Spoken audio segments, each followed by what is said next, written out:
Hello students, myself Dr. Jayanto Bhattacharya, and today I am going to discuss class 10 economics second chapter, that is sectors of Indian economy.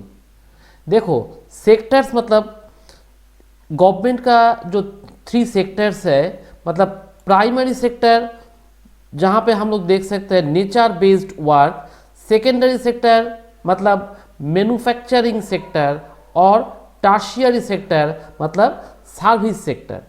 इसमें देखो primary sector मतलब क्या है, natural products जो है हम लोग लेते हैं, मतलब एग्रीकल्चर एक इसमें आ गया, दूसरा जो है डेयरी प्रोडक्ट, तीसरा फिशिंग, चौथा forestry. All these sectors the people are totally attached with the nature itself for their production. That is why it is called primary sector. The second thing is tertiary sector. इसमें क्या है, tertiary sector में जो है manufacturing sector, agriculture से जो आता है उसको हम लोग इंडस्ट्री में मैन्युफैक्चरिंग करते हैं और उसके बाद इसका जो मतलब फिनिश्ड प्रोडक्ट है वो हम लोग यूज़ कर सकते हैं, इसीलिए इसे कहते हैं सेकेंडरी सेक्टर। और तीसरा और इम्पोर्टेंट जो है वो है टर्शियरी सेक्टर। टर्शियरी सेक्टर क्या है, इसको कहते हैं सर्विस सेक्टर, मतलब प्राइमरी और सेकेंडरी सेक्टर्स जो है इन लोगों को ये टर्शियरी सेक्टर सपोर्ट देता है। इसमें क्या क्या आता है, देखो इस फील्ड में बेसिकली आता है ट्रेड, ट्रांसपोर्ट, स्टोरेज, कम्युनिकेशन, फिर आता है बैंकिंग, ऐसा ऐसा कुछ आता है जो कि ना मतलब टर्शियरी एक्टिविटीज़ और सर्विस एक्टिविटीज़ में आ जाता है। इसको कहते हैं सर्विस सेक्टर और टर्शियरी सेक्टर। सो ये जो प्राय तीनों सेक्टर्स है ये तुम लोग सब क्लास 9th में पढ़ के आए हो। इसको हम लोग थोड़ा सा ब्रीफ कर देते हैं। Service sector, today service sector is the most essential sector apart from these two sector. देखो इसमें क्या है, ये तुम लोग जो पढ़ रहे हो हम तुम्हें टीचिंग दे रहे हैं, teachers, this job comes under service sector. फिर आए डॉक्टर जो सर्विस प्रोवाइड करता है, ये क्या है पर्सनल सर्विस देता है, टीचर्स डॉक्टर्स जो है ये सर्विस देता है। इसके अलावा देखो वॉशरमैन है, बार्बर है, कॉबलर है, लॉयर और एडमिनिस्ट्रेटिव सपोर्ट जो देता है, अकाउंटिंग में वर्क करता है, ये सभी लोग मतलब अपने आप एक इम्पॉर्टेंट है। कुछ लोग जो है साइबर कैफे इंटरनेट में काम कर रहा है, फिर एटीएम बूथ में काम कर रहा है, बहुत सारे आदमी कॉल सेंटर में भी काम कर रहा है, सॉफ्टवेयर कंपनी में भी आजकल बहुत आदमी एम्प्लॉयमेंट होता है। ये जो देखो ये जो पिक्चर है नीचे वाला, यहाँ से पता चल जाएगा कितना सारा आदमी जो है सर्विस सेक्टर से जुड़ा हुआ है।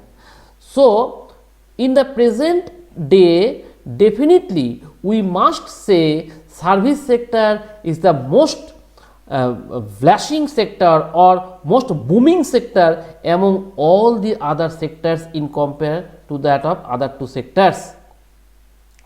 Now the question is, why do we count how do we count the various goods and services and know the total production in each sector? मतलब ये जो तीनों सेक्टर है ना, तीनों सेक्टर से कितना प्रोडक्ट आ रहा है ये हम लोगों को कैसे पता चलेगा। देखो finally whenever we are counting or calculating the output of a particular sector, we have to consider in our mind the actual finished or final goods and services. देखो एक एग्जाम्पल देते हैं, एक फार्मर ने थोड़ा बहुत व्हीट बना लिया, ये व्हीट को उन्होंने 20 रुपीज़ पर किलो बेच दिया, किसके पास, एक कंपनी जो कि ना मतलब उसका मिल है, वो व्हीट से व्हीट फ्लोर बना देता है, मैदा, और फिर ये व्हीट फ्लोर बना के ये बंदा 25 पर किलो सेल कर दिया, किसको ना, एक biscuit company, Britannia, marigold, like this biscuit company को सेल कर दिया। ये बिस्कुट कंपनी क्या किया, उस फ्लोर को लेके उसके साथ शुगर ऑयल थोड़ा बहुत मिला के फाइनली बिस्किट बना लिया और ₹20 पर पैकेट सेल करने लगा। तो इसमें देखो ये जो फाइनल गुड्स कंज्यूमर के पास आया ये है बिस्किट।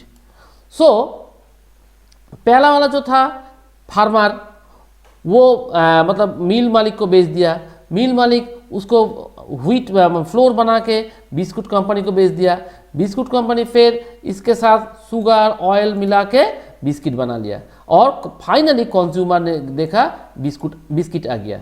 तो इसके हिसाब से देखो जो फाइनल गुड्स है इसको हम लोग काउंट करेंगे और ये फाइनल गुड्स एंड सर्विसेज हर एक सेक्टर से जो आता है ड्यूरिंग ए पर्टिकुलर ईयर, इसको मिला के हम लोग कहते हैं जीडीपी, ग्रॉस डोमेस्टिक प्रोडक्शन। मतलब इंडिया के अंदर एक साल में जितना सारा वैल्यूज आता है 3 सेक्टर का फाइनल गुड्स मिला के, इसे कहते हैं जीडीपी और ग्रॉस डोमेस्टिक प्रोडक्शन।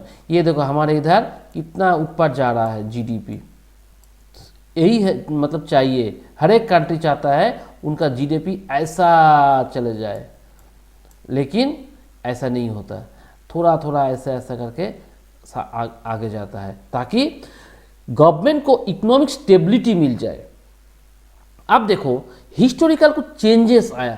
पहले जो था फार्मर, उन्होंने सोचा कि चलो मेरा फोर फादर इन्होंने एग्रीकल्चर कर लिया, चलो हमें भी एग्रीकल्चर करना है। लेकिन इस टाइम क्या हुआ, थिंकिंग में थोड़ा बहुत चेंज आ गया।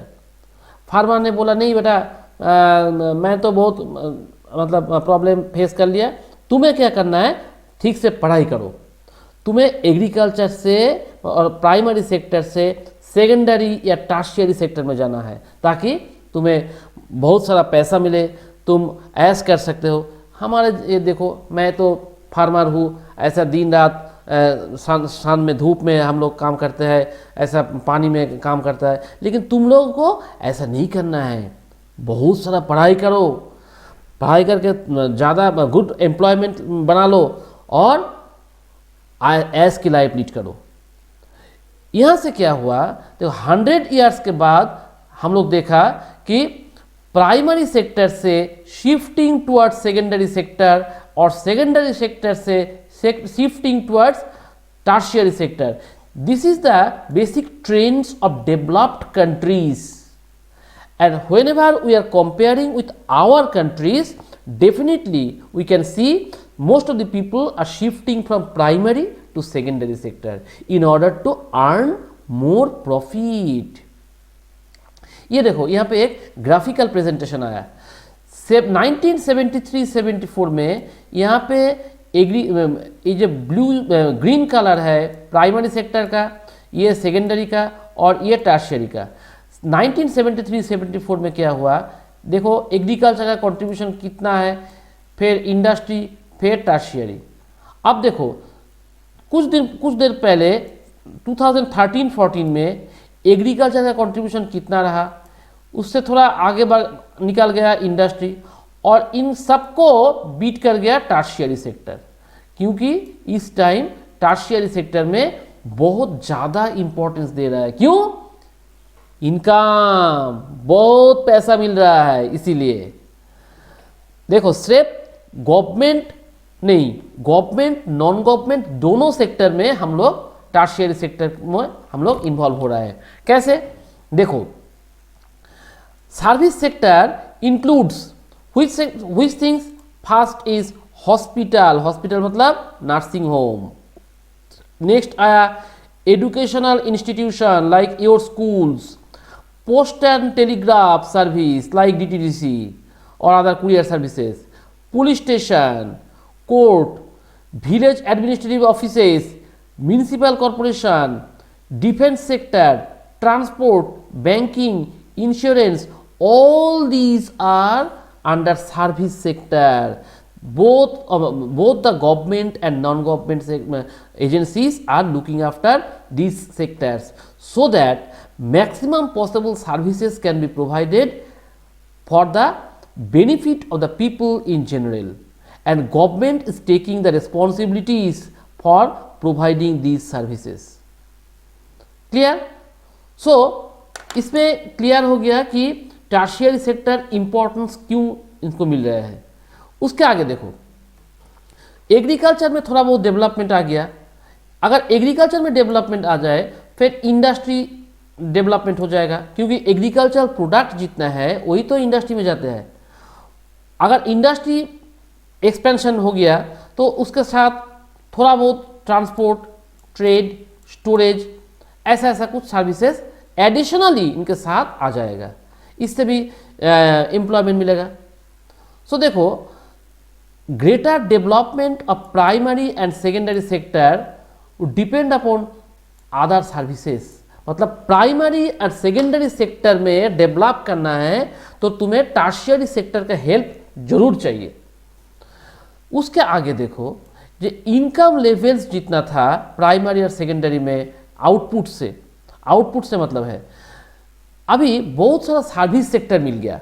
देखो, रेस्टोरेंट बहुत ज़्यादा इधर उधर आ रहा है, नया नया restaurant, tourism, shopping mall, private hospitals, all these are बहुत सारा इनको काम मिल रहा है। Private school, professional training centre, बहुत सारा आदमी उधर काम करने जाता है, क्योंकि now people are very much concern about job, कहाँ पे पढ़ाई करना है ताकि immediately after education we can get job. इसके आगे देखो, ओवर द पास्ट डेकेड और so certain new services like information and communication technology, these are the most booming sector, particularly in India, rapidly rising up. So these are the basic sectors why the tertiary sector is booming up in India.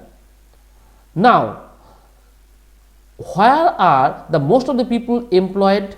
देखो, job और employment ये दो different चीज़ है। Employment मतलब organised वे और job मतलब scope. देखो, गांव में प्राइम मिनिस्टर्स जो रोड है बना लिया, उस रोड को यूज़ करके एक मतलब ऑटो जो है, रिक्शोज जो है, ऐसा छोटा बहुत गाड़ी जो है, ऐसा कुछ चल रहा है। पहले गांव का रास्ता ठीक नहीं था, ऐसा कुछ जॉब नहीं मिल रहा था, लेकिन अब जब रोड ठीक हो गया, रोड को यूज़ करके बहुत आदमी पैसा कमा रहा, इनकम कर रहा है। So most of the people are getting employment in which sector, this is the prime concern. देखो, if we compare 1977-78 this year, देखो एग्रीकल्चर में 71% people were engaged, whereas in case of industry 11% people, and in tertiary sector only 18% people. But the scenario has changed in 1917-18. इसमें agriculture 71 से देखो 42 में आ गया, मतलब almost half हो गया। इंडस्ट्री जो था पहले 11%, अब 25 आ गया, और यहाँ पे 18% था, ये 31% आ गया। So from this scenario you can easily realise which sector is booming, where the people are getting more opportunities, particularly job. Now industrial output मतलब इंडस्ट्री से जो गुड्स निकल रहा है ये बहुत ज़्यादा हो रहा है, मतलब number of times the production is increasing. At the same time employment in the industries also went up, बहुत सारा आदमी को काम मिल रहा है इंडस्ट्री में। And all this things are applicable for tertiary sector as well. क्यों? अगर इंडस्ट्री ज़्यादा हो तो वहाँ पे तो मतलब सर्विस सेक्टर चाहिए, इंजीनियर चाहिए काम करने के लिए, वहाँ पे भी काम आगे निकल रहा है। सो you can find the employment sector is gradually raising up 5 times. This is the one of the prime focal area of our discussion. Now we are talking about employment. First thing is what is employment and what is unemployment.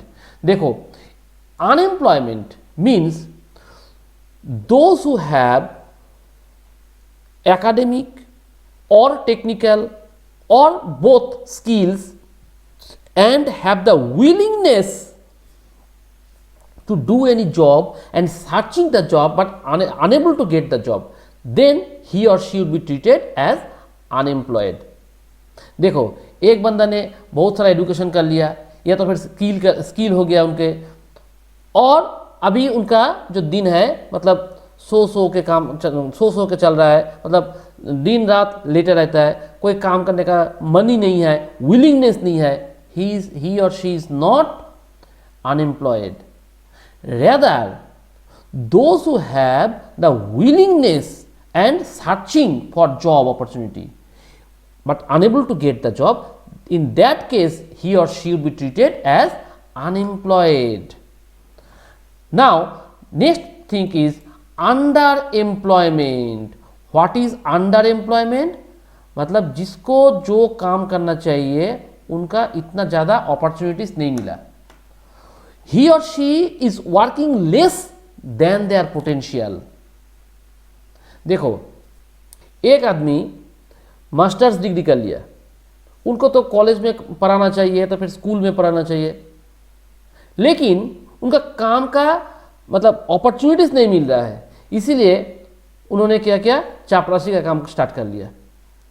But he has the potentiality, but due to lack of job opportunity he has engaged in lower than his potentiality. This is called underemployment. मतलब जितना capacity था उनके पास उससे काफ़ी ज़्यादा नीचे आ गया due to lack of job opportunity. Next thing is disguised unemployment. ये क्या है, एक नया टर्म आ गया. देखो, एक लैंडलॉर्ड ने बोला, भैया देखो हमें 5 आदमी चाहिए काम करने के लिए. कल सुबह देखा कि 10 आदमी आके खड़ा हो गया. उन्होंने बोला हमें तो 5 आदमी चाहिए, 10 आदमी क्यों आ गया. एक काम करने वाला लोग बोल रहा है, देखो भाई हमें पैसा से मतलब है, आपको 5 आदमी चाहिए, आप 5 आदमी का पैसा दे दो, हम लोग 10 आदमी मिलके 5 आदमी का काम कर लेंगे. तो इससे क्या हुआ, apparently people observing that 10 people have engaged, but in reality they are sharing the wages of only 5 people. Why? Due to lack of job opportunity. So देखो, वो जो हिडन कॉन्ट्रास्ट है, मतलब अनएम्प्लॉयड हिडन है, more than required number of people have engaged. This is called disguised unemployment. Why it is so? Again due to lack of job opportunity. Now I have already discussed unemployment, underemployment, etc. Now the problem is how to create more employment. This is the question of more than 1000 rupees. How to generate, how to create employment, how to create employment, कैसे काम बनाना है. देखो, अगर हम लोग sector wise discussion करें तो इससे बहुत क्लीन होगा. देखो, फर्स्ट जो है एग्रीकल्चर सेक्टर. अगर एग्रीकल्चर सेक्टर में हम लोग इरिगेशन ज़्यादा अरेंजमेंट कर ले by making dam, canal, and it can easily generate employment. देखो, the states like Punjab, Haryana, there you can find the students, particularly males, after completion of college education, they again turn back to agricultural field. Why? Because in those states agricultural prosperity is very, very wide. All the arrangements are ready. So they can find more income in compared to that of government jobs. Next thing is transport and other services. देखो construction of road, railway, इस पे बहुत आदमी चाहिए, skilled और unskilled.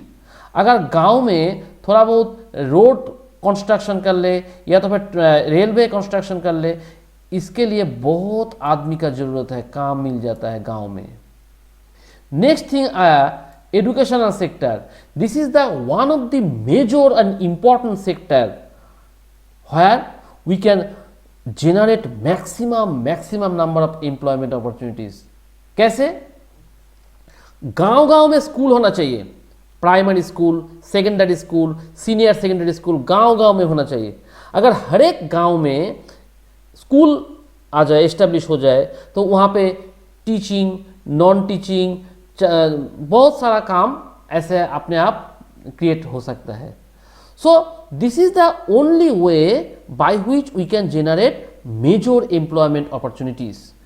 Next thing, if we can identify the capacity of a particular rural area, then we can promote industries in the semi-rural area, जहाँ पे बहुत आदमी को काम मिल सकता है। एक गांव में ऐसा कुछ मिल रहा है जहां से इंडस्ट्री बन सकता है आउटपुट से। अगर सेमी रूरल एरिया है, वहां पे अगर थोड़ा बहुत इंडस्ट्री बना दे तो वहां पे आदमी का काम मिल सकता है। या तो फिर एक गांव में एक कोल्ड स्टोरेज बना दिया, वहां पे पोटैटो, ऑनियन ऐसा कुछ रह सकता है। वहां पे लोडिंग रीलोडिंग करने के लिए बहुत आदमी चाहिए, अनस्किल्ड पर्सन, मैनुअल लेबर, ऐसे भी काम मिल सकता है आदमी को। या तो फिर देखो अगर कोई गांव में वेजिटेबल बहुत ज़्यादा मिलता है, like potato, sweet potato, rice, wheat, tomato, fruits etcetera, which can be sold in outside market, there also you can provide plenty of employment opportunities, because these products may move into industries from rural or semi-rural area to urban centres. इसको ले जाने के लिए बहुत आदमी चाहिए और यहाँ से एम्प्लॉयमेंट जनरेट हो सकता है। हमारे जो प्लानिंग कमीशन है ना, अभी जो इसको कहते हैं नीति आयोग, ये प्लानिंग कमीशन ने देखा कि nearly 20 lakh job opportunity can be created only in educational sector alone. मैंने अभी अभी बताया गांव में इतना सारा अपॉर्चुनिटीज है कि अगर एक गांव में एक प्राइमरी स्कूल सेटअप हो गया, सेकेंडरी स्कूल सेटअप हो गया, या तो फिर सीनियर सेकेंडरी स्कूल सेटअप हो गया, या तो फिर 2-3 गांव मिला के एक कॉलेज सेटअप हो गया, वहाँ पे बहुत सारा जॉब अपॉर्चुनिटी मिल सकता है। सिमिलरली हेल्थ सेक्टर ऐसा ही एक सिचुएशन, हेल्थ सिचुएशन अगर गांव में हेल्थ सेंटर अगर एस्टेब्लिश हो जाए, वहाँ पे डॉक्टर चाहिए, नर्सेस चाहिए, हेल्थ वर्कर्स चाहिए, ऐसा करके बहुत सारा जॉब अपॉर्चुनिटी क्रिएट हो सकता है। Now the next thing is MGNREGA। यहाँ पे देखो Mahatma Gandhi national rural employment guarantee act, यहाँ पे देख लिया MGNREGA, ये 2005 में एक एक्ट की बना लिया government under right to work. देखो हमारे जो कॉन्स्टिट्यूशन है ना, उसमें directive principles of state policy है, वहाँ पे हमारे father of the nation Bapuji का बहुत सारा कॉन्सेप्ट्स रिफ्लेक्ट हुआ। बापूजी ने बताया था राइट टू वर्क होना चाहिए, लेकिन हमारे यहाँ कहाँ पे राइट टू वर्क है? क्योंकि बेरोजगारी हर साइड में, लेकिन बापूजी ने जो बताया था राइट टू वर्क होना चाहिए, इसके नज़र रखते हुए गवर्नमेंट ऑफ इंडिया ने एक एक्ट बना लिया जिसे बताया MGNREGA, Mahatma Gandhi national rural employment guarantee act. देखो इसमें ऐसा कुछ कहते हैं रूरल एम्प्लॉयमेंट, सिटी में नहीं है, ओनली गांव में। यहां पे क्या बोला 100 days work assurance. Now the question arises, why 100 days work? देखो गवर्नमेंट ने ऑब्जर्व किया कि नेचुरल जो वर्क मिलता है गांव में अराउंड 200 डेज उनको काम मिल जाता है। गवर्नमेंट ने बोला चलो हम भी तुम्हें 100 डेज काम दे देंगे, और बाकी जो 65 डेज रहा किसी ना किसी तरह तुम लोग चला लेंगे। इसीलिए गवर्नमेंट ने इंश्योर किया 100 डेज एम्प्लॉयमेंट हम लोग तुम्हें प्रोवाइड करेंगे। इसके साथ ऐसा भी कहा गया अगर गवर्नमेंट फेल हुआ उनको ड्यूटी परफॉर्म करने के लिए, मतलब employment, government is fail to provide employment opportunity, immediately government will arrange alternative. What is this alternative? Unemployment allowance will be given to these people. Mind it, unemployment allowance will be given to these people. मतलब बेरोजगारी के लिए एक allowance देता है government. चलो तुम्हें तो खाना भी चाहिए, ये पैसा लो, इससे थोड़ा बहुत खाना खा लो, अब जब भी हमें अपॉर्चुनिटी मिलेगा तभी हम लोग तुम्हें जॉब दे देंगे। ये MGNREGA से एक फायदा हुआ, increase the production from land, मतलब मिट्टी से प्रोडक्शन ज़्यादा होने लगा। देखो इसका थोड़ा बहुत फीचर्स भी है MGNREGA का। इसमें क्या हुआ, देखो इसमें जो नाम इसका जो है रूरल एम्प्लॉयमेंट, तो ये लीगल गारंटी देता है वेज एम्प्लॉयमेंट के लिए। किसको? एडल्ट पीपुल जो है रूरल एरिया में रहता है उसको 100 डेज पर हाउस होल्ड 100 डेज वर्क मिलेगा। इसके साथ उनको एक जॉब कार्ड भी इशू कर देंगे हम लोग। इसके साथ ये भी बता दिया 100 days wage employment to any adult from the rural area who was willing to provide manual unskilled labor. Mind it, ये पे देखो ये जो आदमी काम कर रहा है, all these people are manual unskilled labor.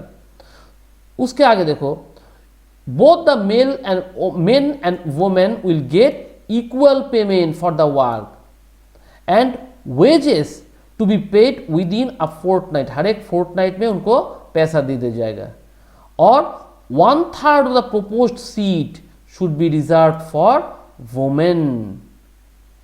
समझ में आया? All these are the features of NREGA. अब देखो ये लोग सभी अनऑर्गेनाइज्ड सेक्टर में काम कर रहा है, इसीलिए इन लोगों का बहुत सारा प्रॉब्लम्स है। ये प्रॉब्लम को हल करने के लिए गवर्नमेंट ऐसा कुछ स्कीम लाया। अब देखो ऑर्गेनाइज्ड सेक्टर जो है, यहाँ पे देखो कुछ आदमी काम कर रहा है, यहाँ पे देखो कुछ बंदा काम कर रहा है, यहाँ पे भी एक लेडी काम कर रहा है। All this are organized sector. तब what is organized sector? Organized sector में जहाँ पे पीपल को एश्योर्ड काम मिलता है, assured work, and they are registered by the government and have to follow its rules and regulation which are given in various laws such as the factory act, minimum wage act, payment of gratuity act, shop and establishment act. इतना सारा acts है जो organised sector है, इन सभी को ऐसा acts को follow करना है। All this are called organised. Why? Because it has some formal processes and procedures. वहां पे थोड़ा बहुत फॉर्मेलिटीज भी करना है। जो ऑर्गेनाइज्ड सेक्टर में काम करता है ये लोग सिक्योरिटी, एम्प्लॉयमेंट सिक्योरिटी एंजॉय करता है। मतलब आज थोड़ा बहुत गुस्सा आ गया, बोल दिया नहीं कल से तुम्हें काम पे नहीं आना है, ऐसा नहीं कह सकता है। You have to provide some order, some time, you have to prove my incompetency, after that you can say you are terminated, otherwise you cannot terminate मी।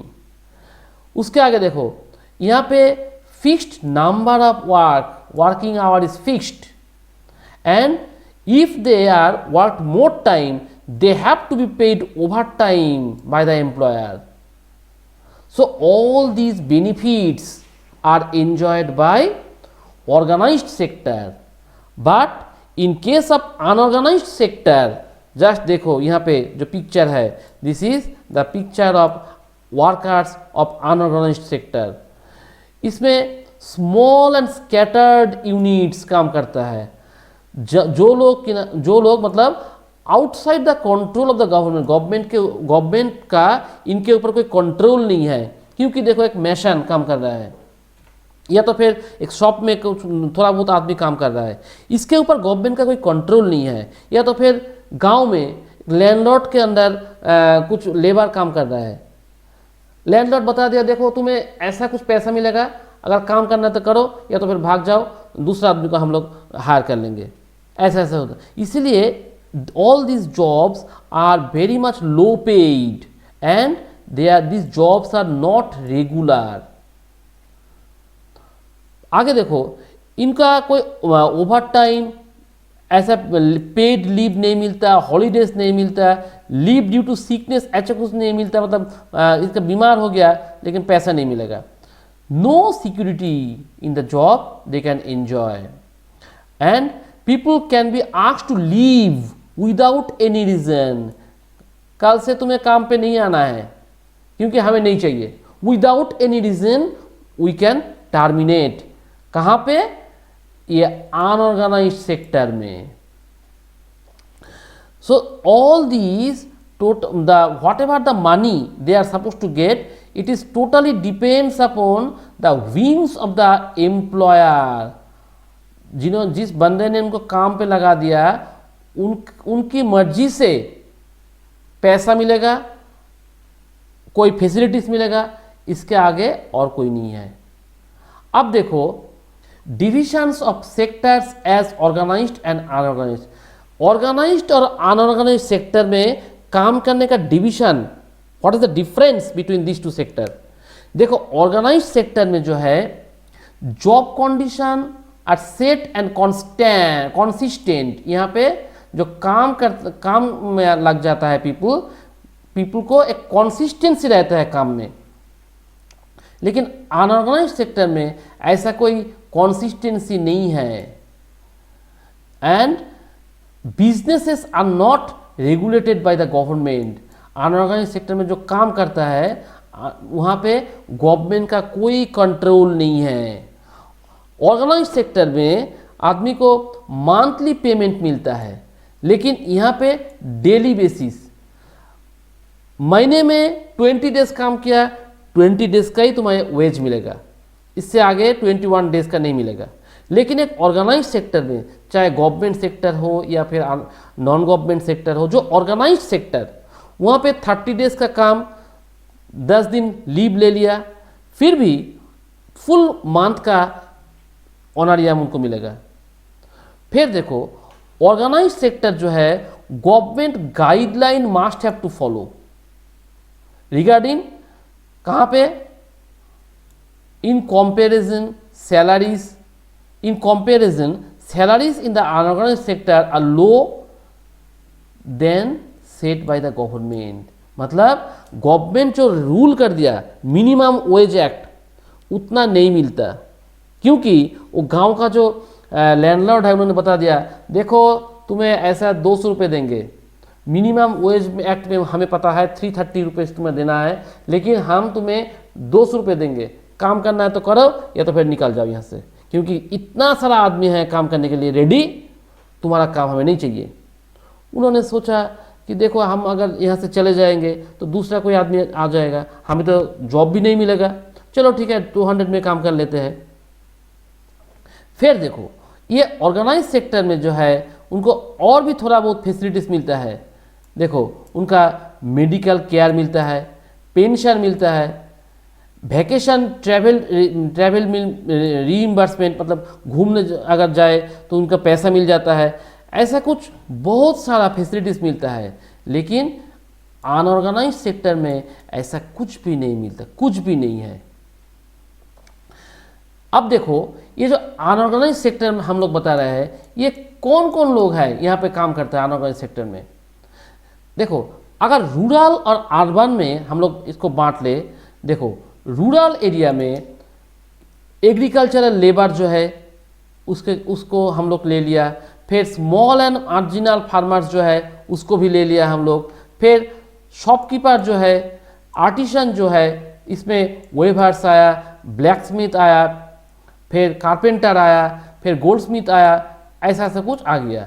ये 80% पीपल जो है रूरल एरिया में, रूरल हाउस होल्ड में, unorganised sector में belong करता है। और urban area में कौन है? अर्बन में जो मतलब स्मॉल स्केल इंडस्ट्री में काम करता है, casual worker in construction work, trade and transport में जो काम करता है, ये सभी लोग मतलब unorganise sector in urban area.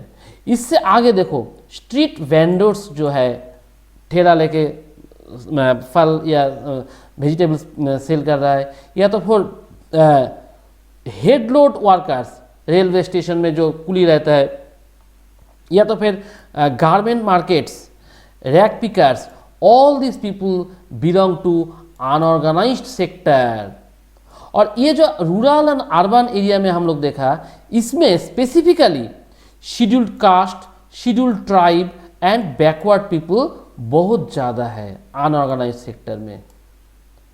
ये लोग irregular and low paid work में एंगेज होता है, इसीलिए इन लोगों को थोड़ा बहुत प्रोटेक्शन चाहिए, सपोर्ट चाहिए।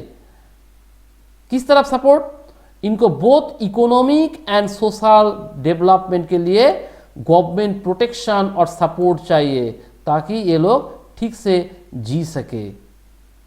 अब देखो, ये जो है how to protect the workers of unorganised sector, अभी अभी मैंने बताया इनको प्रोटेक्शन चाहिए। प्रोटेक्शन के लिए क्या करना है? देखो, उनको मिनिमम वर्किंग आवर फिक्स करना है, wage should be fixed by the government. Government तो बना दिया, लेकिन ये लोग सुनता नहीं, तो क्या करे? फिर देखो, to help self employed people government can provide them loan. देखो भाई, तुम्हें काम नहीं मिल रहा है, चलो बैंक से पैसा ले लो, कुछ बिजनेस स्टार्टअप कर दो। या तो फिर देखो, basic services like education, health and food should be take care by the government. अगर गवर्नमेंट ने ऐसा कुछ कर दिया कि एजुकेशन सेंटर बना दिया, स्कूल बना दिया, हेल्थ सेंटर बना दिया, या तो फिर फूड हब बना दिया, वहाँ पे काम मिल सकता है। So in that way we can save the people involved in unorganized sector. Now, apart from organized and unorganized sector, we can again subdivide the sectors in terms of ownership, public sector and private sector. So, what is public sector? Public sector मतलब government related, organized and owned and controlled by, managed by the government or other state run bodies. So जो जिस sector मतलब organized, owned and controlled and managed by the government and state run bodies like municipal, panchayat etc. all these are called public sector. और private sector क्या है? Same thing, owned, controlled and managed by individuals or group or business entities. All these are called private sector. Now let's find out what are the difference between public and private sector. Just see, private sector में क्या है? इन लोग profit oriented है, main motive to earn more profit. लेकिन public sector में they are welfare oriented rather than profit motive. देखो, school में, हॉस्पिटल में जो है, all this places government is funding too much simply for welfare purpose. But in case of private sector they are purely like public school or nursing homes, they are purely profit oriented rather than welfare oriented. Next thing is ownership of assets and delivery of services is in the hands of the private individuals or companies. कहाँ कौन कौन आदमी काम करेगा, कितना काम करेगा, कैसे काम करेगा, सब कुछ डिटरमाइन करता है प्राइवेट इंडिविजुअल्स। बट यहाँ पे पब्लिक सेक्टर में Government owned and assets and they provides all services by the government. Next thing, कितना प्रोडक्शन होगा इसका manage public sector, private sector खुद करता है। हमें आज इतना प्रोडक्शन करना है, इससे आगे नहीं, क्योंकि सेल नहीं होगा। लेकिन प्रोडक्शन के बारे में पब्लिक सेक्टर में गवर्नमेंट डिसाइड करता है कितना प्रोडक्शन करना चाहिए, कितना वेलफेयर पर्पस के लिए देना है, कितना नहीं देना है, ऐसा कुछ सब कुछ मतलब पब्लिक और गवर्नमेंट डिसाइड करता है। प्राइवेट सेक्टर में due to profit oriented they invest the funds to construct infrastructure for public utilities. मतलब एक प्राइवेट सेक्टर ने एक रोड बना दिया, ऐसे नहीं, उनको उस रोड से फायदा है इसीलिए उन्होंने बनाया।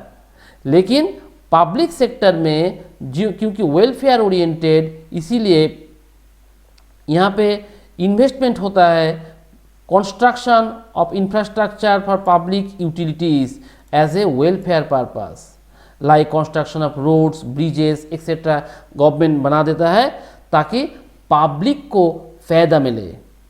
प्राइवेट सेक्टर में देखो कौन कौन सा है, like Tata, TISCO, Reliance, like this. और गवर्नमेंट सेक्टर में railway, post office, police station, all these are come under public sector. So all these sectors are providing variety of services as per our capacity, जितना क्षमता है उसके हिसाब से हम लोग इसको यूज कर सकते हैं। अब देखो what are the importance of public sector? Public sector का इंपॉर्टेंस क्या है? अगर गवर्नमेंट सपोर्ट ना मिले तो हर एक आदमी ठीक से काम नहीं कर सकता, क्योंकि हमारे देश में around 60% to 65% people they are poor और their economic capacity is not up to the mark, so they need to get the support of the government assistance like government schools, government hospitals. there they can send the students or ill persons with the expectation that they need not to invest money. Next thing is government buys wheat and rice from the farmers at a fair price, ताकि कोई middleman जो है इनको मतलब deprive ना कर सके। Government इसको खरीद के अपने आप गोडाउन में रख देता है और उसको रेशन शॉप के द्वारा, पब्लिक डिस्ट्रीब्यूशन सिस्टम के द्वारा इनको बेच देता है बहुत नॉमिनल प्राइस में। सो दोनों में घाटा है गवर्नमेंट का, एक तो खरीद रहा है एक कांस्टेंट प्राइस में, दूसरा जो है इनको सेल कर रहा है बहुत कम प्राइस में थ्रू रेशन शॉप्स में। क्योंकि अगेन हमें बताना है 60% से ज़्यादा पीपल जो है अंडर प्रिविलेज्ड और पुअर और villagers, they need the support of the government. That's why we are giving more importance on public sector. अभी हमने बताया हेल्थ और एजुकेशन में क्या क्या फैसिलिटीज दे रहा है। All this needs to pay attention to aspects of human development. The basic motive of the government is to ensure human development. कैसे? हर एक आदमी को सेफ ड्रिंकिंग वाटर देना है, हाउसिंग फैसिलिटीज देना है, पुअर पीपल को न्यूट्रिशियस फूड्स देना है ताकि हेल्दी रहे। तुम लोग मतलब सुना है शायद मिड डे मील देता है गवर्नमेंट स्कूल में ताकि हर एक बच्चे को न्यूट्रिशियस फूड राइट टाइम में मिल जाए, so that they can generate human resources properly and in due time. So all this things are discussed in this chapter. I hope तुम्हें अच्छा लगा। अगर अच्छा लगा तो मतलब इसको लाइक कर देना और सब्सक्राइब करना, दोस्तों को बताना सब्सक्राइब करने के लिए और शेयर करने के लिए। और यहाँ पे एक बात हमें बता दें, तुम्हें यहाँ से बिल्कुल फ्री मुफ्त में तुम्हें पीडीएफ नोट्स मिल जाएगा। हमारे लिंक में वहाँ पे मेरा इंस्टाग्राम एड्रेस भी है और उसके साथ व्हाट्सएप एड्रेस भी है। अगर तुम्हें ऐसा कुछ पीडीएफ नोट्स वगैरह कुछ चाहिए, हमें जस्ट लिख के दो, हम जितना जल्दी हो सके तुम्हें ये सब दे देंगे। So I hope you can understand better, and in order to motivate me and subscribe me, because actually I can observe plenty of viewers are coming in my channel, but subscription is not adequate enough. So I again repeat you, just get a subscribe me, and whatever you need, if you do not prefer my class yet, you just make me a comment so that I can ensure better classes for you, and hope we are meeting you soon. Thank you.